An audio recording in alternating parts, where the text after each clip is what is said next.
Bonjour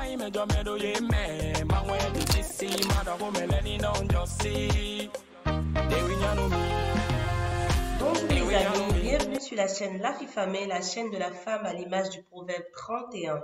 La chaîne La Fille Femme Arlette a été créée pour vous encourager, vous motiver, vous partager des idées d'activité et également des clés sur lesquelles, en vous basant, vous allez forcément réussir en entreprise et dans la vie active.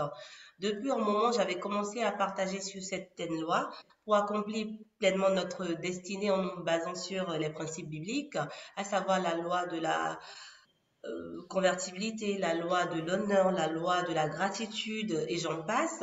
Et aujourd'hui, nous sommes là pour parler de la loi de l'alliance. Comme je suis une très très bonne lectrice, récemment je suis tombée sur le livre intitulé Alliance cachée avec Yahweh, d'un éminent écrivain, Monsieur Bouakana Josué, qui est également un homme à l'image de la femme du proverbe 31, justement, ce qui m'a motivé à l'inviter sur cette chaîne aujourd'hui, parce que c'est un homme multipotentiel. Il est non seulement écrivain, il est apôtre, homme de Dieu, il est entrepreneur, et à son actif, il a plusieurs sources de revenus, justement. Si tu viens de découvrir la chaîne, n'hésite pas à t'abonner, à liker, à partager la vidéo pour bénir d'autres personnes. Et reste avec nous jusqu'au bout parce qu'il va nous partager des clés sur l'alliance. Parce que la vie a des codes. Et pour vraiment percer cette code-là et atteindre notre percée en accomplissant notre destin et le dessein, on doit les appliquer pour pouvoir réussir. Et il va nous en parler justement. Bonjour apôtre, comment allez-vous? Bonjour ma sœur, ça va bien par la grâce de notre Seigneur Jésus-Christ. Amen. Nous sommes bénis de vous avoir avec nous sur cette chaîne et nous allons tout de suite y aller avec la première question. Qu'est-ce qui vous a motivé le choix de votre titre de livre? Parce que des livres, vous en avez beaucoup, et parmi les nombreux livres que vous avez écrits, l'un d'entre eux était intitulé Alliance cachée avec Yahweh. Vous nous en parlez? Effectivement, oui, je te remercie. Je remercie aussi les auditeurs qui nous suivent en ce moment. Que les Très-Hauts les bénissent au nom de notre Seigneur Jésus-Christ. Je te bénis aussi pour l'opportunité que tu m'as offert à cette chaîne, La Femme à l'image des Proverbes 31. Oui, parlant de l'alliance, nous devons savoir que le Dieu de la Bible est un Dieu d'alliance. Il se cache dans l'alliance. En tant que le créateur, il peut prendre l'image de n'importe quel animal selon son bon vouloir. Si par exemple Dieu prend l'image de la tortue, nous allons voir qu'avant de toucher la tortue, on doit d'abord passer par la carapace. Donc, la carapace, c'est comme l'alliance et la tortue, c'est comme Elohim. Donc, Elohim se cache dans l'alliance. Pourquoi? Parce que, par définition, l'alliance est un contrat, est un accord, c'est une convenance. L'alliance, c'est l'amitié. Si maintenant on veut définir l'alliance selon la Bible, je me réfère à ce livre de Genèse chapitre 17, versets 1 à 2. Dans Genèse chapitre 17, versets 1 à 2, nous avons les deux concepts de l'alliance. Qu'est-ce que Dieu a dit à Abraham? D'abord, son nom était Abraham. Il a passé d'Abraham à Abraham. Abraham veut dire père élevé. Abraham, c'est le père de la multitude. Pour qu'il ait ce passage-là, cette transition-là, pour qu'il ait cette accession à la bénédiction-là, il a fallu l'alliance. Donc, pour que tu accèdes à ta bénédiction, il faut nécessairement l'alliance. Et l'alliance, quand Dieu le donne à Abraham, Dieu a dit deux choses. Un, marche parfaitement devant moi. Donc, il a d'abord, le premier concept, c'est la marche. Le deuxième concept, sois intègre. Donc, c'est l'intégrité. La marche, c'est quoi? C'est la convenance, c'est l'amitié, c'est le contrat, c'est l'attente pour que nous soyons en nouveauté de vie en Yoshua HaMashiach aujourd'hui. Et l'intégrité n'est rien d'autre que la fidélité. Nous devons rester fidèles au commandement, à la loi d'Élohim, aux enseignements de notre Seigneur Jésus-Christ.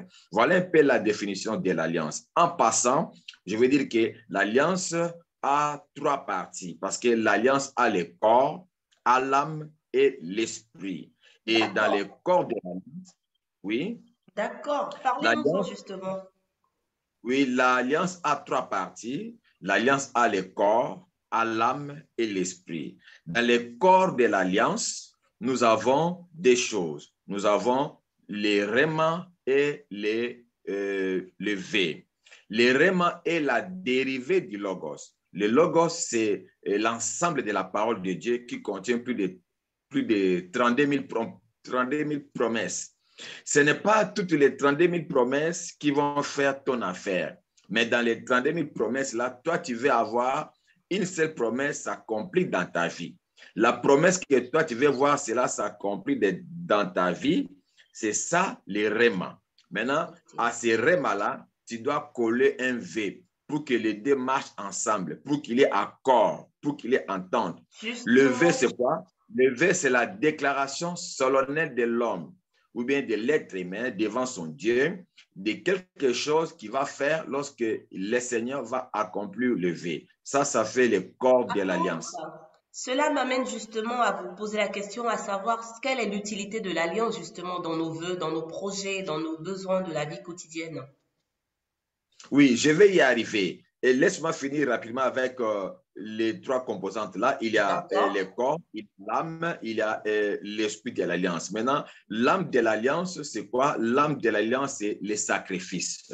Lorsqu'on parle du sacrifice, les gens font directement allusion à l'aspect financier, alors qu'il y a plus que ça, il y a mieux que ça encore, parce que dans les sacrifices, dans ces livres-là, Alliance cachée avec Yahvé, nous donnons sept types de sacrifices, à savoir l'adoration, la soumission, l'intercession, la sanctification, les actes d'amour et l'offrande d'alliance. Donc, ça nous donne les sept éléments ou bien les sept types d'alliance. C'est ça, ça l'âme de l'alliance ou bien les sacrifices. Les sacrifices permettent que l'alliance soit viable, permet le passage de l'immatériel au matériel, permet que nous puissions palper les rémas, que les rémas soient concrets. C'est le cas d'Abraham. Dieu lui avait dit que tu seras le père de la multitude, tu auras les enfants comme les sables de la terre, tu auras les enfants comme les étoiles du ciel. Abraham ne voyait pas encore cela. Pour que cela soit matérialisé, Dieu lui a invité à faire les sacrifices. Donc, Abraham devait donner les bêtes et les oiseaux, les séparer en deux parties et passer au milieu pour conclure l'alliance.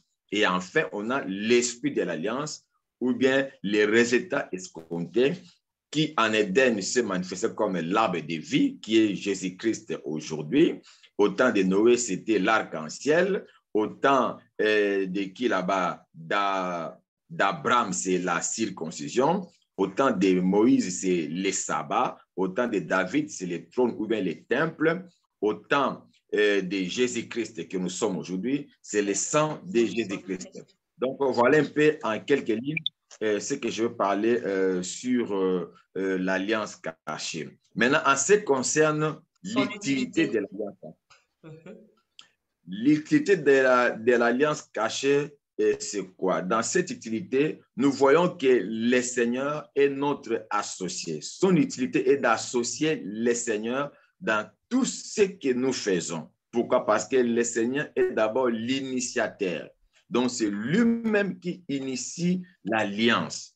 Par exemple, je prends ton cas, tu as une chaîne YouTube aujourd'hui que nous appelons la femme du proverbe 31. Celle Et dont le cas est différent. Celle dont le cas est différent, c'est mon slogan. Mon cas est différent. oui, dans le cas de la vision que tu nous présentes avec la chaîne YouTube, l'inspiration ne vient pas de toi. L'inspiration vient du Seigneur. Amen. L'inspiration vient d'Élohim. Maintenant, l'utilité, c'est quoi? L'utilité de l'alliance fera que le Seigneur soit associé afin que tu arrives à l'accomplissement de ta destinée, afin que tu arrives à accomplir la vision. Parce que lorsqu'on parle de la destinée, on se réfère aussi au destin. Ce sont des mots synonymes, mais qui ne sont pas des synonymes parfaits. quand on parle du dessein, c'est la décision que le Seigneur arrête avant que tu ne sois né. C'est-à-dire une décision préétablie. C'est le cas de Jérémie. Dieu lui a dit, je te connaissais, je t'ai établi prophète des nations avant que tu ne sois né. Tandis que le destin, c'est l'ensemble des options qu'une personne met en place pour accomplir son avenir. Donc, le sort de quelqu'un partant de ses décisions. Il faut maintenant que le destin se conforme au dessein pour qu'il y ait la percée. Lorsque le destin croise les desseins, il y a maintenant la percée ou bien l'émergence. Donc, l'utilité de l'alliance est de nous introduire dans l'émergence. Voilà ce que je peux dire en quelques lignes.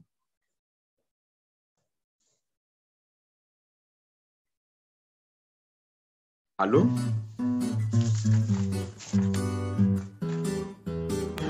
Excusez-moi, mon micro était fermé, je ne l'ai pas tout de suite capté. Je suis vraiment émerveillée par tous ces partages et je retiens fermement maintenant que destin plus destin entraîne également la percée et l'émergence. Je comprends mieux certaines choses maintenant et cela m'emmène justement à vous dire, à vous demander en quoi l'alliance, elle est un ascenseur justement pour la réaliser, pour atteindre vraiment la haute spiritualité. Ah, d'accord. Vraiment, c'est une très belle question. Je t'en remercie. L'alliance, en fait, c'est un ascenseur à la haute Spiritualité. spiritualité. Je m'explique. La spiritualité, c'est quoi? Selon moi, la spiritualité est la sensibilité d'un être humain d'entrer dans le monde des esprits et en sortir avec un résultat escompté. Les musulmans ont leur spiritualité, les chrétiens, les francs-maçons, ainsi de suite. Chaque spiritualité a une doctrine. On se sert de cette doctrine-là pour entrer dans le monde des esprits et sortir avec les résultats. Nous, les chrétiens, notre spiritualité se fonde sur la Torah et les enseignements de notre Seigneur Jésus-Christ. Maintenant, si nous sommes dans Apocalypse chapitre 4, nous voyons que le trône de Dieu est environné de l'arc-en-ciel. L'arc-en-ciel, c'est un ensemble de codes. L'arc-en-ciel, c'est l'ensemble de numéros référentiels qui représentent la vie de tout un chacun. C'est pour cela que je parle de l'alliance cachée. J'ai défini dans la première question l'alliance dans sa généralité. C'est la marche avec Dieu. Mais ça devient alliance cachée. J'ai ajouté l'adjectif caché là-bas. Pourquoi? Parce que ça devient maintenant individualisé, ça devient particularisé, ça devient quelque chose de singulier dans l'intimité avec Dieu. Maintenant, quand tu tisses une alliance avec Dieu, au même moment que tu tisses l'alliance-là, l'arc-en-ciel apparaît lors de la conclusion de l'alliance. Autant l'arc-en-ciel s'est fait voir avec Noé, autant aujourd'hui, quand quelqu'un entre dans une alliance secrète avec Dieu, l'arc-en-ciel apparaît aussi au même moment. Maintenant, devant le trône de Dieu, il y a un autel.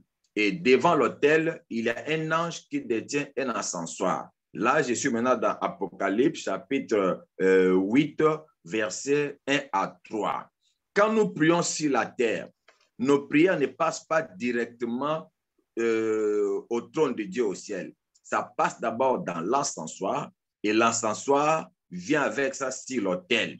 L'autel, c'est quoi? L'autel est un pont de relais qui nous permet de quitter le monde physique et d'entrer dans le monde spirituel.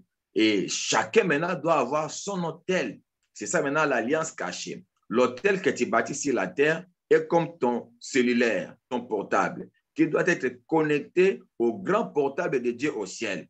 Quand tu dis allô, il faut que ton numéro apparaisse dans les grands portables de Dieu au ciel. Donc, exactement, si tu bâtis l'autel sur la terre, l'autel que tu bâtis, c'est ça aussi l'alliance cachée. Parce que ça doit avoir le corps, l'âme et l'esprit. C'est le fait de mettre en place le remas, le vœu, les sacrifices et observer les signes de l'alliance. C'est ça l'autel. L'autel n'est pas forcément physique aujourd'hui parce que nous avons l'autel central, le Seigneur Jésus-Christ.